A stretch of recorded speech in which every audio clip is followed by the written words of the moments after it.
paano kayo nahikayat na magkaroon ng investment dito sa isang taong ito?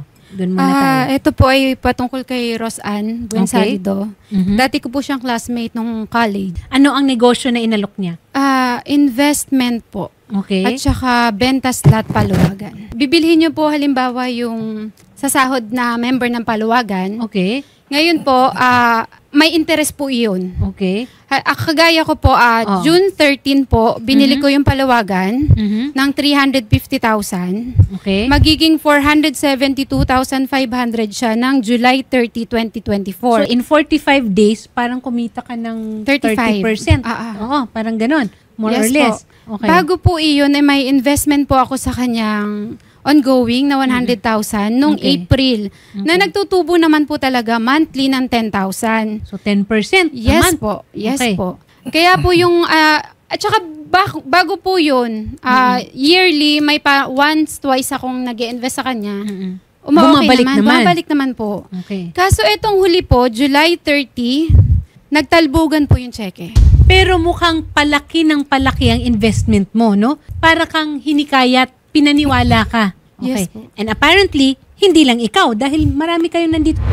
May I know, paano mo naman nakilala itong si Roseanne? Si Roseanne po, batchmate po namin siya sa TCU, Taguig City University. So ibang yung asawa po niya, si Feverson Buensalido, siya po yung classmate ko. At gaano katagal naman na yung investment mo, so to speak, sa kanya? Actually, last year lang po, 2024. So mga ilang buwan na nakahulog ka? Na yung 48K po, 48,000. cash po siya, binigay as in, hinatid po namin sa bahay nila. Okay. Then, minessage niya ako through Telegram. Yun yung first namin na doon kami na conversation namin. Sabi niya, kunin mo na din yung isang slot para magdadagdag ka na lang ng 198K. Para lang 48 lang yung hinulog mo. Ang laki, halos 200% yung ano mo. Ayun nga po, pinapadagdag niya 198K. Tapos at dahil marami kang pera, nagdagdag ka. Opo, nagdagdag po ako. Ganda mo pa naman, te. Kaya dalawang slot po yung nasa akin. Tapos, after nun, 24K start bank transfer BPI. Okay. So, ibig sabihin, parang umiikot. Yes po. O kayong dalawa na nakaupo dyan, parang malaki-laki ang naipasok nyo. Yung magagandang dilagre naman at isang gwapo na nakatayo, paano nyo naman nakilala ito? Ako po yung pinagkukuhanan niya ng gold. Oo. Gold? Anong klaseng gold? Saudi gold alahas? po. Alahas. So, iba-ibang transaksyon ito. Opo. So, kumukuha sa'yo ng alahas, tapos hindi na nabayaran. Hindi po. Yung dati po kasi ganun po yung transaction namin. Kaya doon ko po siya nakilala. Okay. Tapos naengganyo po ako doon sa salupaluwagan na sinasabi niya every month magkakaroon siya ng interest. Naku, scam itong paluwagan na ito. Alam niyo kung anong sistema dyan? Yung pera mo na hinulog mo ngayon, ang sasahod nun, siya na naghulog 3 months ago.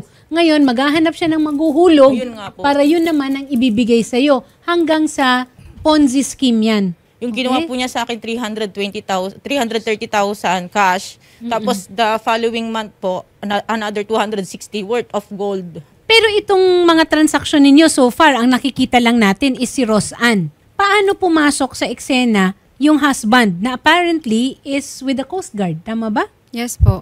Paano pumasok? Si husband po ang account holder at saka signatory po sa cheque. May cheque na Yes pinangahawakan kayo. Yes Diyos ko, Shari, bukod sa staff, may bouncing checks pa tayo na tinitingnan dito. Dahil I looked at the, syempre, diniposito niyo, di ba? So, nag-return, nag-bounce yung check, and then, ang karamihan sa nakalagay dito, drawn against a closed account. Ibig sabihin, hindi lang insufficient funds, ha? Closed, sarado. Si Coast Guard po, pagpupunta po kami doon, taga-bukas lang siya ng gate. Tuturo asan si wife, papapasbukin po kami. So, nagsasama sila? Yes po. Okay. Paano kayong nagkasama-sama? May isang GC po kasi talaga na binuo si Roseanne. Okay. Para dun sa mga naka-join dun sa cash investment paluwagan niya. Okay. Then, nung lately lang na hindi na, yung karamihan na sa amin, parang hindi na nakakasahod. Doon na. Nagpumutok na. Yes. Attorney Hazel Rojas, ano po ba ang kakailanganin para makapagsampa sila ng kaso? Yes, ma'am. If they have their the bounce check, yes, meron po. Nila, Opo. and kung may mga kontrata or anything na kahit yung sa mga messenger, yung mga screenshots, po, Conversation. para may natin siya in relation to sa cyber, Oo. isasama natin. Mm-mm. Lahat ng transactions kung ginawa online para higher penalty, Yes. dalhin po nila. Ma'am, NBI. magiging individual po ba ang kaso nito or as a group na sila na magkakaso? Ma'am, I would think kung same ang circumstances, same ang dates, pwede tayong mag-group para tayo sa large malaki. scale. So, Yes. magiging Nobel. Yes. Kasi umabot Better ng po. halos 2 million. Yung isa nga, nakasama nila dito, nasa clinic lang at tinihika, hindi makahinga. Pero umabot sa 2.9 million dun sa isang tao pa lang ito, ha? Ma'am, how do we guard against ganito? Siyempre, we have to check kung talagang legit na mga investment and kung kakilala natin sila. Mostly kasi pag mas kilala natin personally, mas marami pong Yun. nabaskan sa atin. Oo. Diba? Classmate po siyempre, classmate. Kung mga SEC, i-check nila Yes. kung talagang registered and all, para maiwas po tayo sa scam. Yan. Tsaka yung palagi sinasabi ni Senator, if it's too good to be true, it's not true. Yes. Yan. Masyadong mataas ang interest. Oo. Ma'am, Hindi natin pinaghirapan. Attorney Hazel, tanong ko lang po, yung nagtatransaction is the wife, but the checks were issued by the husband. How does that work po? Both of them will be liable. Yes po. The one who transacted, the one who promised the interest or the yield would still be liable, plus the one who issued the check for the BP22. Okay. Captain Christine Bagaan Asis, paano po ba ito? Kasi mukhang may nasangkot po sa hindi magandang transaksyon ang isang petty officer po natin sa Philippine Coast Guard. Sinusubukan po namin silang tawagan para makapagbigay ng kanilang panig pero hindi po sumasagot. Pwede po ba namin i-course through your office kung ano man po ang kanilang magiging reklamo? Because the checks that bounced were issued by a petty officer ng Coast Guard. Yes, ma'am. Yes, ma'am. Initially, I made coordination with your staff to Yes, find po. out saan assign yung personnel na involved. Yes. Pero medyo malimuot yung mga transactions na pinasok niya. True. But we are ready to assist kung ano man po yung pangangailangan ng mga complainants. Sa level po na kumbaga kapag affected naman may karampatang disciplinary sanction tayo pag nakitaan naman natin na meron talagang involvement or liability yung tao namin, ma'am. Yes. So, kung maaari po, papuntahin niyo sa opisina kung kailan niyo po at your convenient time, ma'am. We will Okay. assist po yung mga complainants po. So, Shari, aasistihan natin ang mga complainants, ano? Kompleto po sila Captain Yes, ma'am. Christine at saka Attorney Hazel, kompleto po sila ng documents, both the original and photocopies. Siguro kailangan na lang silang asistihan in terms of the affidavits, probably na kailangan nilang ihanda para makapagsampa ng kaso. The way I understand it, sabay po parallel po. Pwede kaming dumiretso sa NBI and at the same time, simultaneously, punta rin kami ng Coast Guard Internal Affairs Service. Tama po ba, Attorney Hazel? Yes, ma'am. Yes, si Captain Christine pala yung kausap ko. Pwede, no? Yes, ma'am.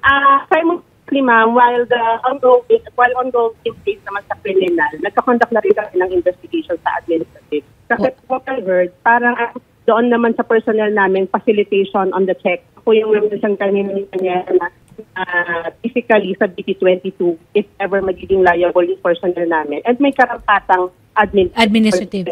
Okay.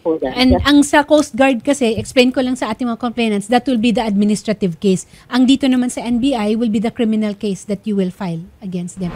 Kailan nyo na huling nakausap si Roseanne Buensalido? Kakatapos lang po ng hearing namin sa barangay nila. Nagpabarangay kayo? Yes po. Humarap naman? Uma-attend po. Naku, humaattend. Pero baka naghahanap pa ng ibang mga Umatin na nakangiti. Naku. Ano sinasabi niya? Maghintay daw. Shari, tayo hindi maghihintay. Hindi na. Sasamahan na natin sila. Schedule po natin, ma'am, yung pagpunta niyo po sa Coast Guard and sa NBI po. Kaya po kami pumunta rito, actually po. Kasi hanggang ngayon po ay continuous pa rin po sila sa panghihikayat. Naku. O ayan, ipakita natin. Gusto po namin na awareness po sa publiko na matigil na po ang panloloko ng mag-asawa. Si Feberson Buensalido at Roseanne Buensalido. Sinusubukan natin silang makausap. Actually, kanina pa, nung ano natin, even before na ere, pero nagri-ring lang. So mukhang scene lang tayo. Sige po ma'am, salamat po. Kausapin po namin kayo, then schedule po natin.